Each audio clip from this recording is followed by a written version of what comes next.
ओम नमः शिवाय। श्री शिव महापुराण रुद्र संहिता सती खंड 18वां अध्याय।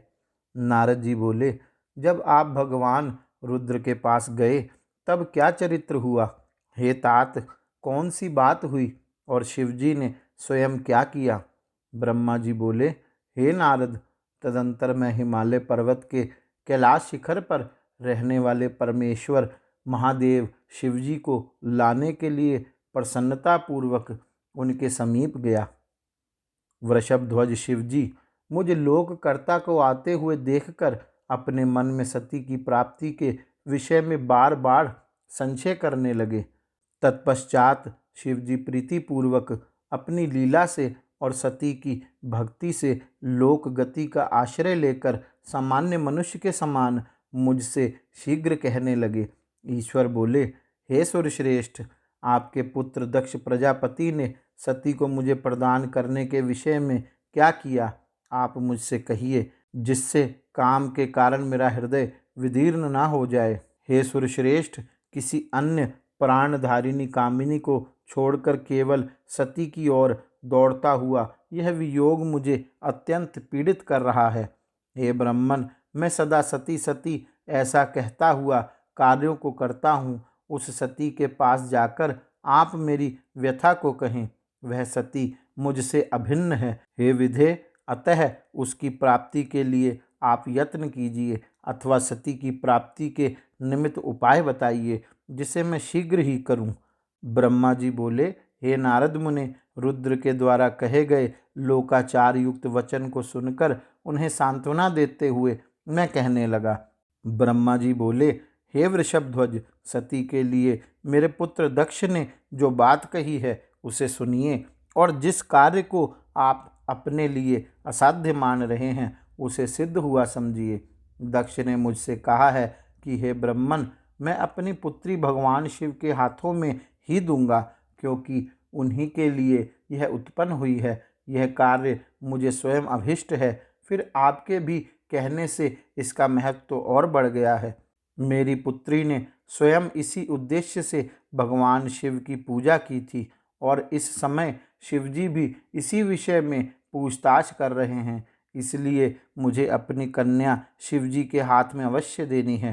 हे विधे, वे शंकर शुभ लग्न और सुंदर मुहूर्त में यहाँ पधारें, जिससे मैं उन्हें भिक्षा रूप में अपनी कन्या प्रदान करूं। हे वृषभध्वज, दक्ष ने मुझसे ऐसी बात कही है, अतः आप शुभ मुहूर्त में उनके घर चलिए और सती को ले आइए।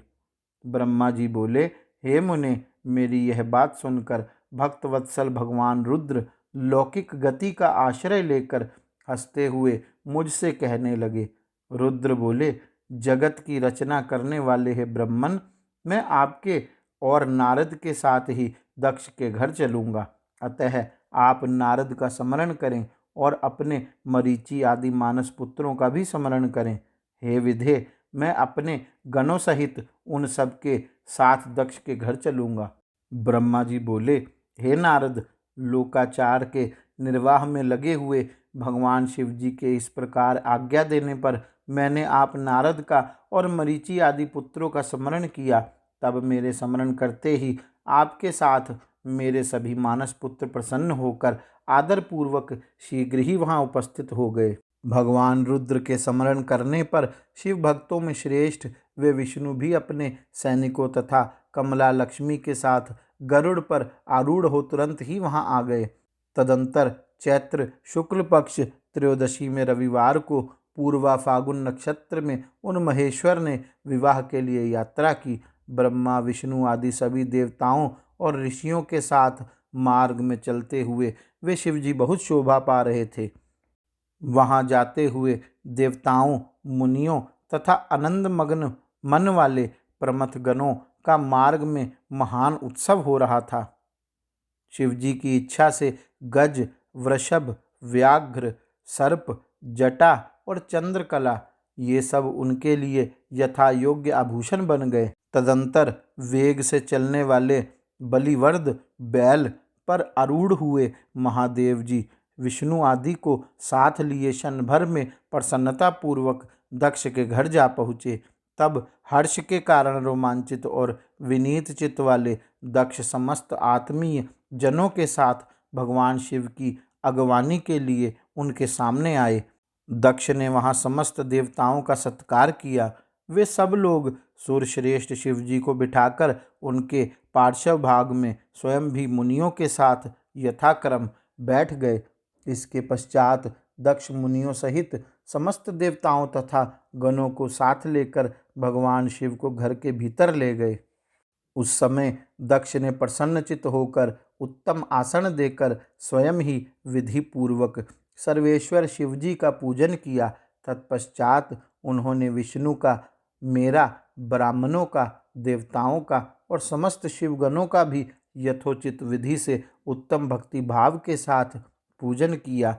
इस तरह पूजनीय पुरुषों तथा अन्य लोगों सहित उनका पूजन करके दक्ष ने मेरे मानस पुत्र मरीचि आदि मुनियों के साथ मंत्रणा की।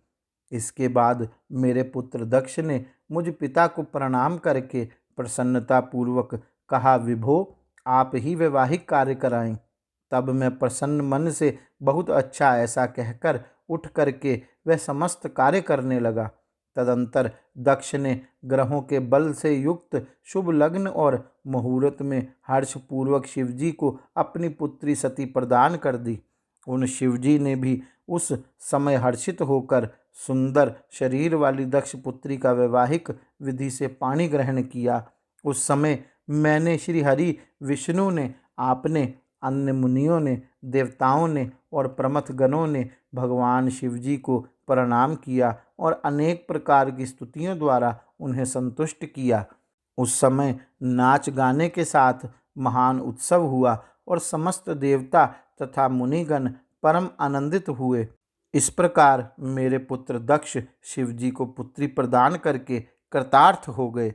शिवा और शिव प्रसन्न हुए तथा सब कुछ मंगलमय हो गया। इस प्रकार श्री शिव महापुराण के अंतर्गत द्वितीय रुद्र संहिता के द्वितीय सती खंड में कन्यादान वर्णन नामक 18वां अध्याय पूर्ण हुआ। गौरी शंकर भगवान की जय। ओम नमः शिवाय।